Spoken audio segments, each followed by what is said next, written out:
Still trying to herd all those ducks into a nice neat row before you get started with your business or project? Maybe you've already started, but your fear is stopping you from up-leveling. Or maybe you've spent your life saying yes to everyone else, but committing to yourself is still on your to-do list. Hi, I'm Claire Barton, and I'm a recovering perfectionist too. Welcome to the show where I share simple, practical, and mindset tips to get you doing work you're passionate about, making the money you want, and spending your time and energy building your dream lifestyle.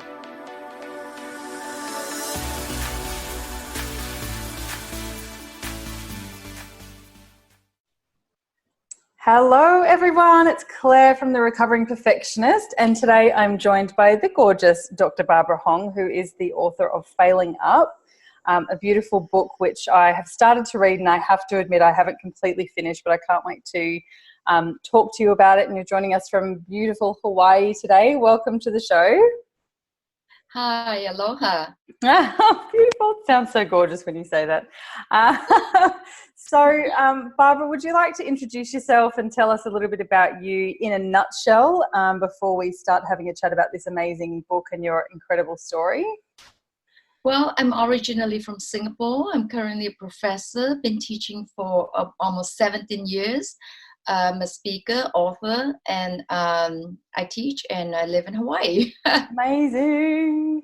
Living the dream, absolutely living the dream. We were just talking before we started recording about the beach lifestyle, and a lot of my friends have gone to Hawaii in the last couple of years. It seems to be a bit of a awesome place to go for Aussies at the moment. So I'm seething with envy, basically. Exactly. So Barbara, I'd love for you to tell us a little bit about your book and a bit about your story in a nutshell. I could probably bumble my way through it, but you'll be much more eloquent and articulate in doing so. And obviously this show is The Recovering Perfectionist. So we're all about recovering from perfection and also finding ways to move forward with imperfect action and do things, you know, in a way that isn't just about pleasing other people and that sort of thing. And I know that's a very central kind of theme for your book. So I'll hand over to you to give us a bit of a download on all things Dr. Barbara Hong, life story and book. I love the theme of your show, the perfectionist, the recovering perfectionist. Oftentimes when people look at me, they say, wow, you are successful. You must have all this laid out, especially with the movie Crazy Rich Asian. They think I'm, crazy and rich and Asian. And all you think about, they're top in math and science. And what happened was when I was teaching at a university, a large university, I was helping this student who was trying to recover from his alcoholic addiction. And within a few days, he gave up and he said, you will never understand where I'm coming from. You are Asian and you went to Ivy League school. Your parents are probably wealthy and educated and you don't know what is it like to fail.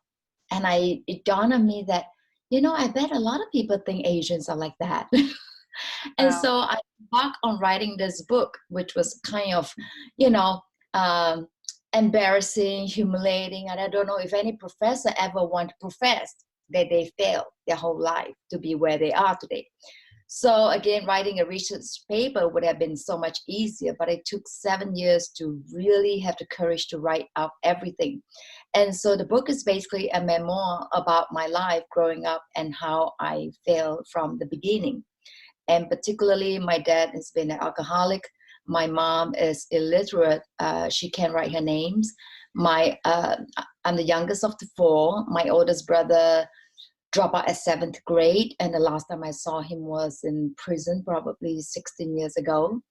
My second brother dropped out at 9th grade. And my sister dropped out at 9th grade as well.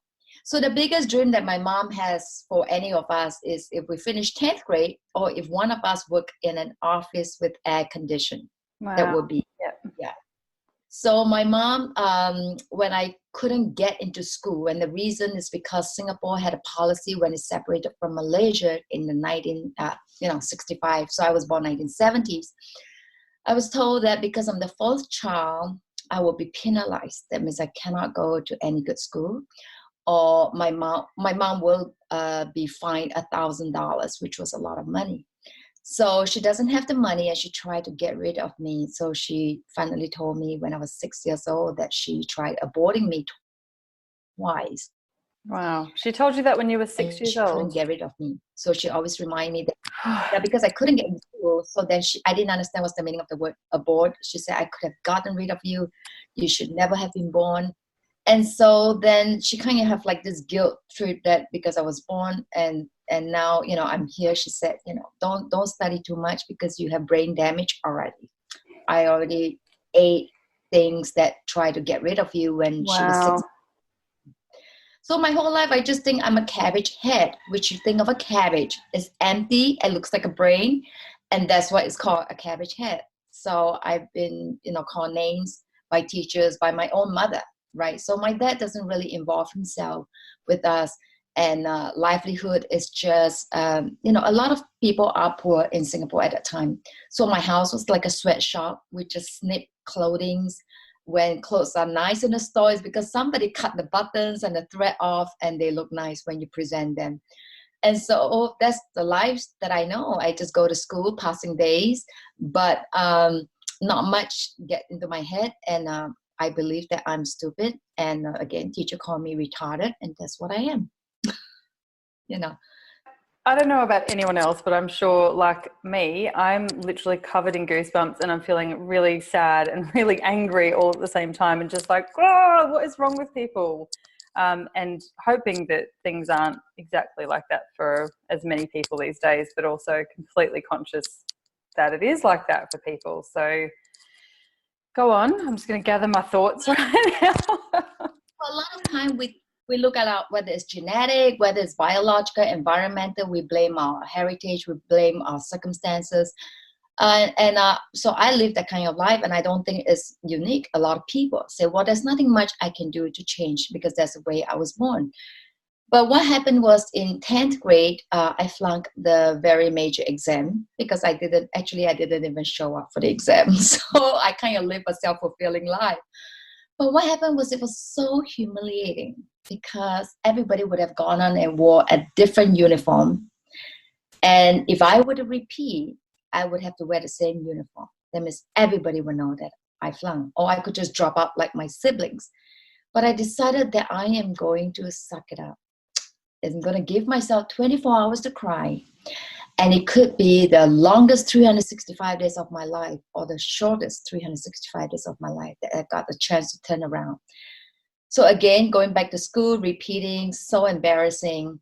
And went into class. Actually, no teacher wants to teach that class. It was so bad. And finally, the administrator had no choice.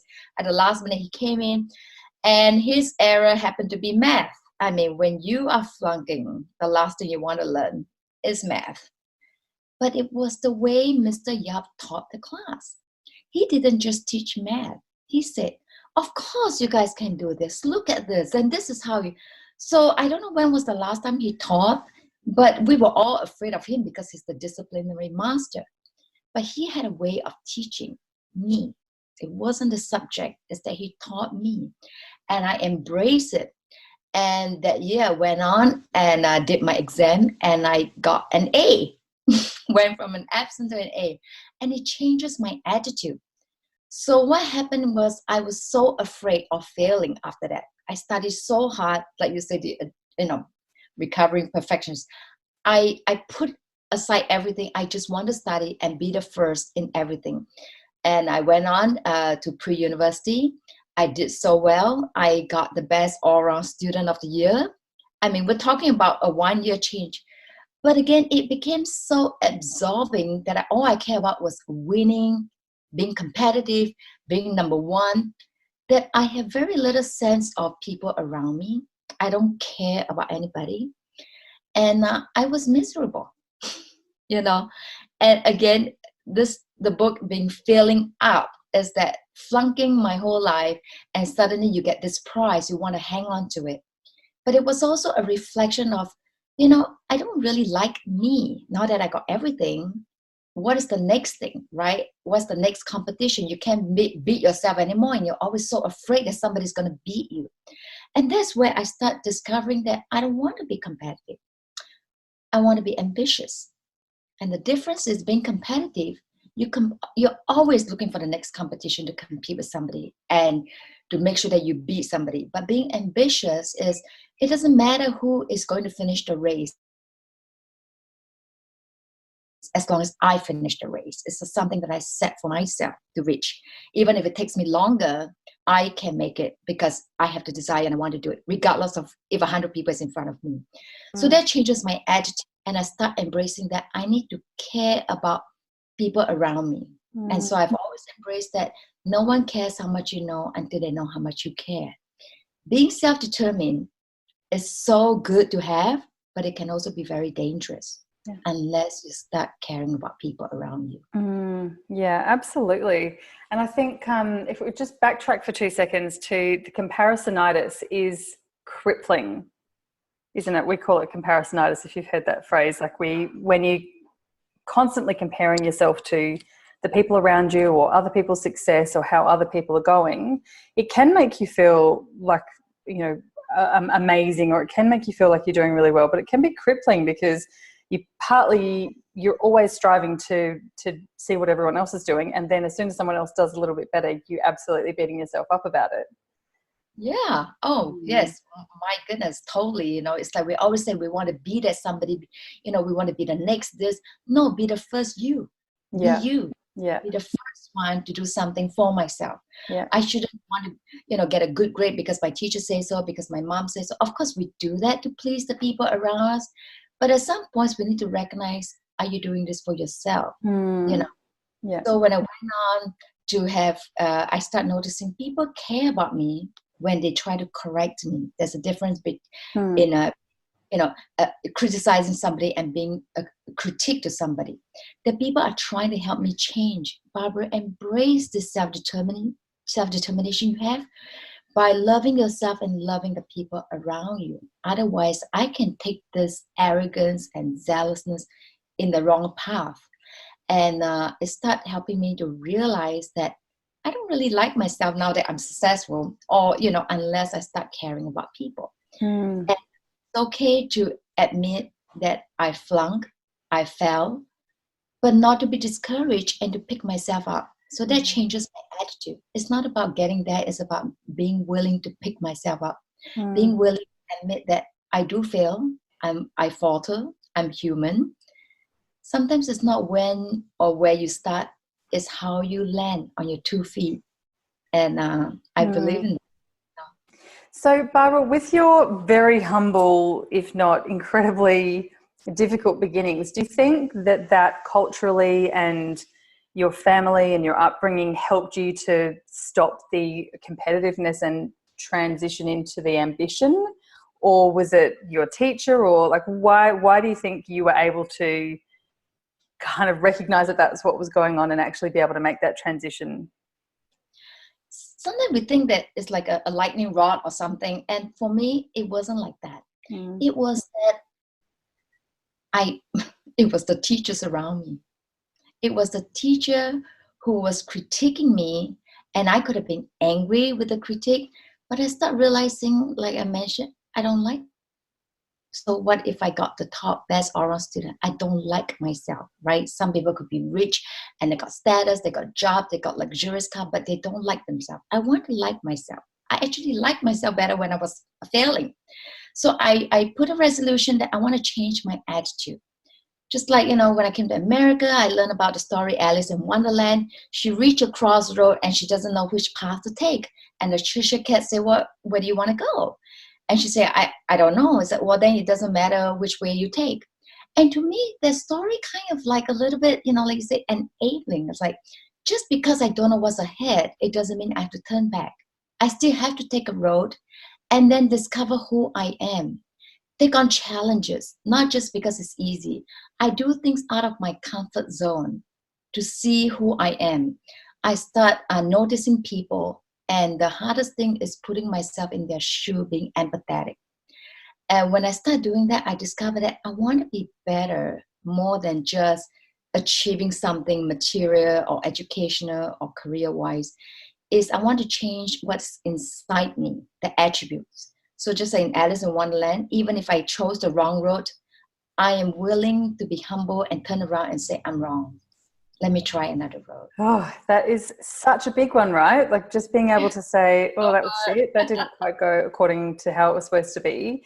And I talk about like failing fast, or some people call it like spectacularly failing, and trying to, especially when you're either a type A or you're a perfectionist or a people pleaser, that even that getting told no or getting a red cross is like the worst thing that could ever happen. And there's a big, bit of a movement, I guess, I don't know about it in the States, but certainly in Australia, where everyone gets an award for participating, whether or not you came first, second or third. And teachers aren't allowed to use red pen to give ticks or crosses, and they don't give scores at tests and that sort of thing. And it's very divisive. And to be perfectly honest, my child's only just started school just over a year ago. And I'm not really sure how I feel about it, because I really want to encourage effort, but also getting a great outcome is really important. But having people who can lovingly give you feedback or give you that criticism or all of those sort of things is very important. But obviously we all have very different personality types as well. But in the real world, there's going to be stuff that does work and stuff that doesn't work. And if the first time people figure that out is when they turn 20 and they're out of university and they get a job and someone tells them they've stuffed up, like that's not going to go down well either, So I think a lot of us have this real fear of failing, and that can come from so many different places, parents and school and friends and workplace and all of that sort of thing. But, do you have an instruction or something that you would suggest that people do to get used to failing at stuff or used to being wrong? Well, I don't think we should deliberately go fail ourselves, but we should be willing to look at failure as a lesson. And that's what trial and error comes in. Like you mentioned in school, being an educator, is that we condemn with a red pen, or we went all the way to the extreme. We don't give any grades, so then you don't know. But the problem is that don't let the external force define who you are. If a teacher gives me C, but I know what I've done, or I realize, I didn't really put in much effort, I deserve this, or I deserve something better, is to be self-aware. It's not that you go seek failure, it's to seek self-awareness. Being self-aware means knowing that, hey, the teacher may think so, my boss may think so, but I feel this way. So it's different than being prideful and not willing to accept, failure or anything. Like you say, in the United States, for sixth grade, you have no grades. You just have this smiley face. And I'm like, well, how am I doing? Sometimes you need some affirmation, numbers, whatever it is. But at the same time, being self-aware, I know these are my weaknesses. I know these are my strengths. I know these are my goals. Let me work towards. It's the constant going. And that's what makes failure so recognizable, so relatable. So people say, oh, go ahead and fail. That's where you learn. But I think the misstep is, what did you get out of it? Are you willing to introspect inside and say, it's true, I didn't do as well. And it's okay, because I'm going to take the next day to change. Yeah. And being willing to change is the biggest thing. So when people look at me and say, even though I started college late at 24, but I finished with a PhD and 3 masters before 31, they say, wow, you must be smart. I say, no, it's because I took 22 years to fail to understand how to do it right in 8 years. Oh, and I'm still absolutely. Well, often there's a bit of a thing around at the moment where people are like an overnight success 20 years after they started. Like they chip away, they make mistakes, they try things that didn't work, they try something else, and then overnight they do something and it works. And people are like, oh, I just made my first million in a week. But actually it's taken you however many years to get to the point of that. But we don't talk about that. Yeah, the secret. I said the number 1 secret is I fail a lot. But number 2 is being aware. And number 3 is staying consistent. Staying consistent means, you're willing to, hey, I accept feedback, not just only certain people tell me then I accept it. Only if I get this, then I accept. No, I'm consistent. I'm going to build and change my attitude and attributes. If I build certain attributes, I'm okay. If people question me or notice something, I will welcome you to tell me, because I want to be better. And even if I choose to be, a custodian or salesperson, a waitress, I can still be the best person I can be. I am not defined by degrees and wealth and the house that I live in. Those are just a byproduct. It just happened. But who I am is what defines my happiness. And by writing this book, my students are shocked because they go, oh my goodness, we thought professor, like your whole life you just love school and you study. I said, no, the last thing I want to do is to be a teacher. But somehow along the way, it was people around me. And I embraced what they taught me. They care enough that now I go forth and I want to care and teach my students how to care. In school we talk about curriculum and standards. I said the C stands for the child. And remember the child that you're teaching. That whatever the child chooses, who did he become? More than he became he's a lawyer, he's a doctor. Whom did he become? He become more confident, more caring person, a kinder person. You have done a good job in influencing this child. Love it. And I think two things that I massively cling on to is consistency with whatever, whether it's mindset or practices or your communication or checking in and reviewing and reflecting on what's working and what's not. Like consistency is the big C word in my life that I'm always talking about, and people are probably sick of hearing the word come out of my mouth. So I'm very glad that you touched on that. And the other question that I have is around what's your kind of perspective on what you get from striving. So if you're striving to succeed, or you're striving to better yourself, or striving to understand, or striving for consistency versus the actual result, where do you think that kind of fits into everything, whether it's failing or succeeding or working out what you want to do and all of that sort of thing? How does that work for you? I don't know if I'll directly answer your question, but we talk about, the not comparing things. Even though we are human, we tend to compare. But bearing in mind, what is it that you're comparing, why, versus whom you're comparing.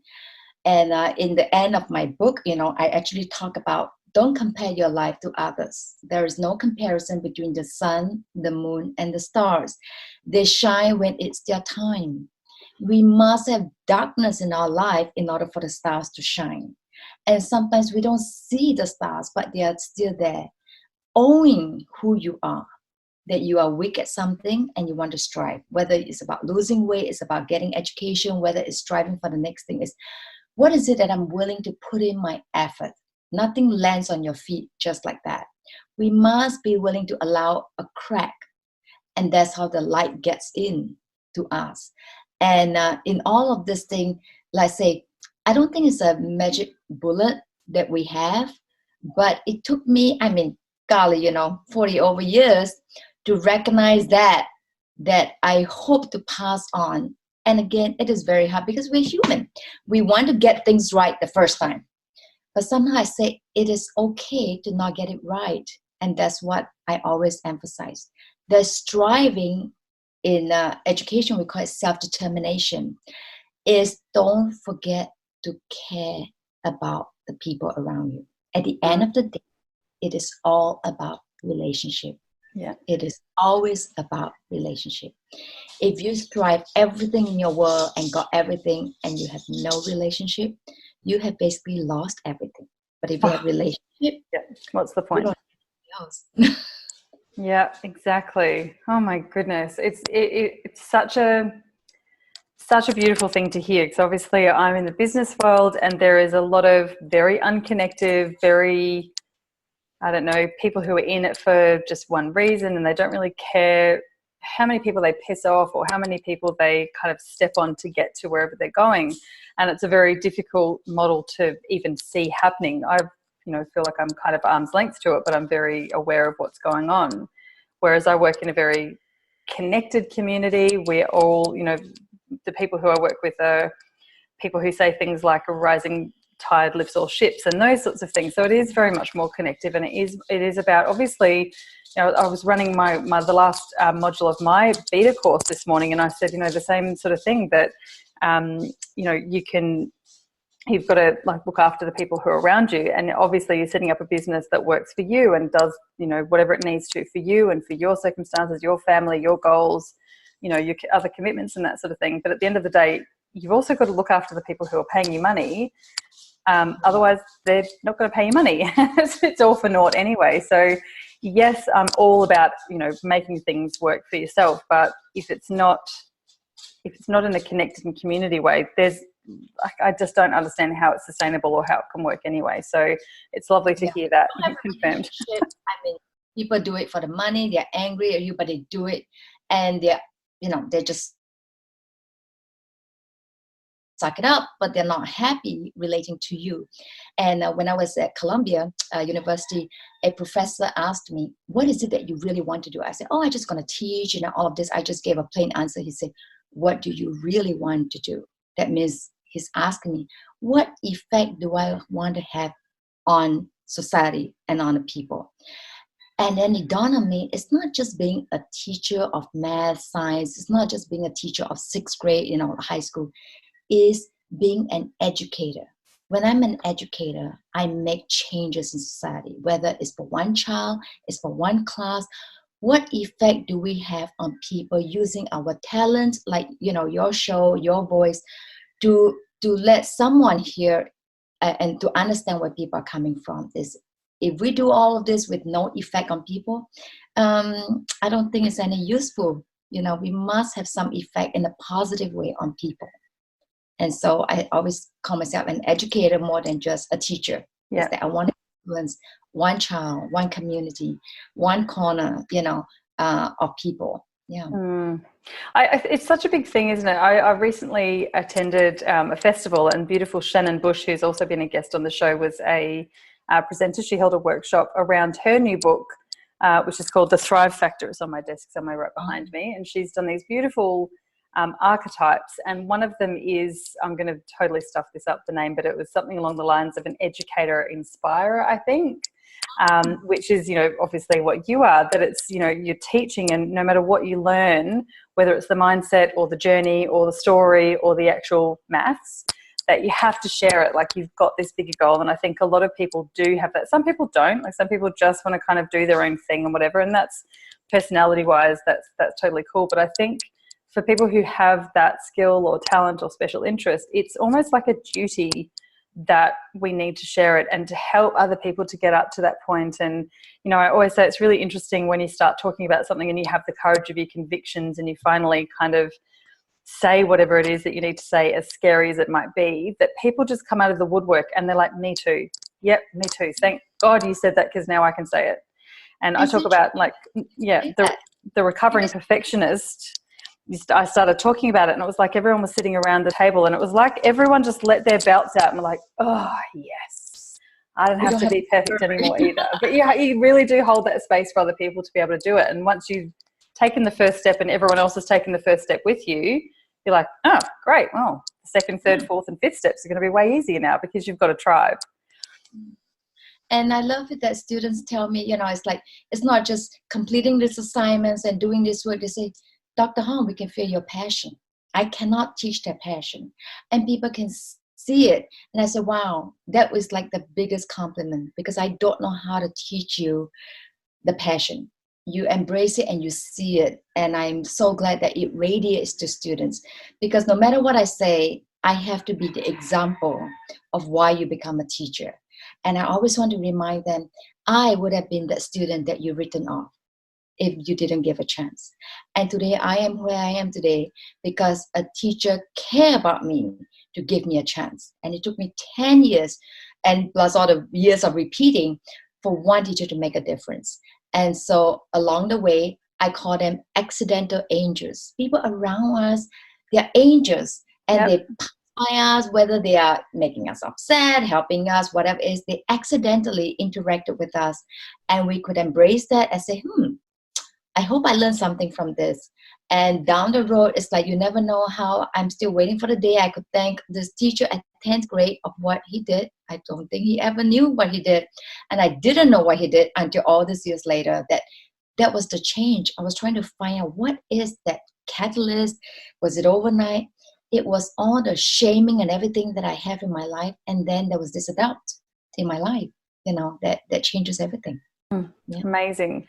Now, just super quickly, what impact has your success or your newfound understanding of the consistency and the okay to fail and the learning from that, what impact has that had on your immediate family? So there was obviously a big history of things maybe not going so great for them. Has that helped them sort of lift up that tide, or do you see it more for future generations that that's your place? Well, in terms of my mother, she's illiterate, so she cannot read the book. She's not very happy that I published a book, because in the Chinese culture, it's about not airing your dirty laundry. But again, for me, in writing the book, it's not about airing the laundry. I wanted my educators and my teachers to see something. But also, I thought my whole life I was begging for forgiveness. I want my mom to say sorry to me. I want my dad, who has passed on, to say sorry. And I realized that in writing it, it was very therapeutic. I don't need the sorry. I don't need anybody to apologize to me.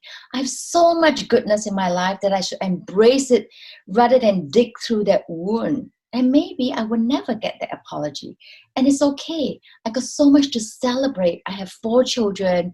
You know, I have a loving family. I have a great job. And even if I don't work and I stay home, I can raise a different generation that's different from what, you know. So we don't always know what's in front of us. All I know is I don't want what's behind. So I'm going to go forth. And we cannot tiptoe our whole life and try to make that jump. We have to take steps so that we're ready to make that jump. And for me, being educated, you know, let's say being raised in Asian countries, being educated in America, it gives me the combined way of what's the best way I can raise my own children. And that will be, you know, let's say the most successful thing that I hope to do as a mother. It's definitely a legacy thing. And I know I've got 2 little kids as well, and it's definitely a game changer in terms of purpose and why and what's the whole point. And getting an A is fine, but if you know all the things, I'll get all upset if I start talking about that.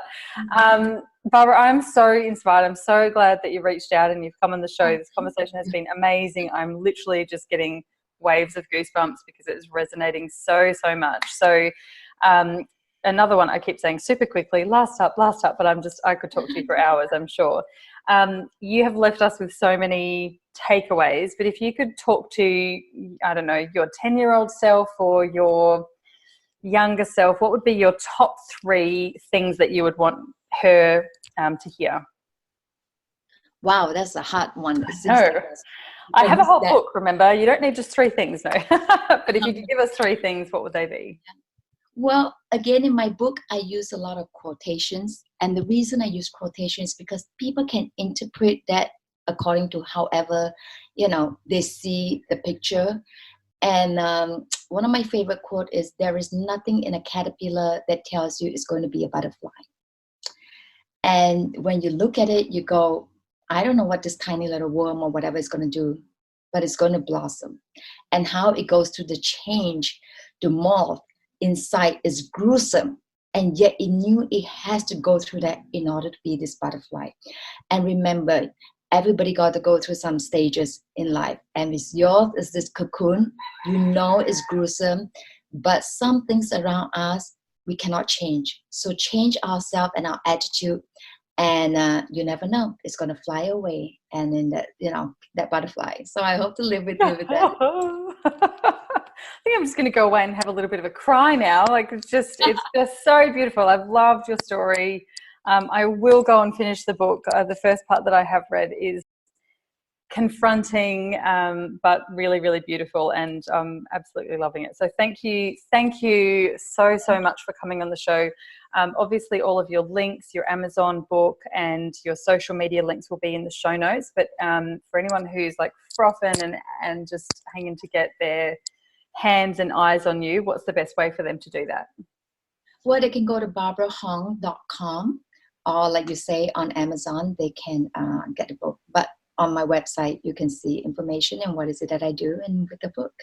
Thank you very much. Lovely. And the book is calling Failing Up, if you're looking for that on Amazon as well. So again, thank you so much, Barbara. It's been an absolute delight chatting with you, and I hope to chat again sometime, because I'm sure there'll be more amazing goodness from you in the future as well. Thank you. Mahalo. Thank you. Bye.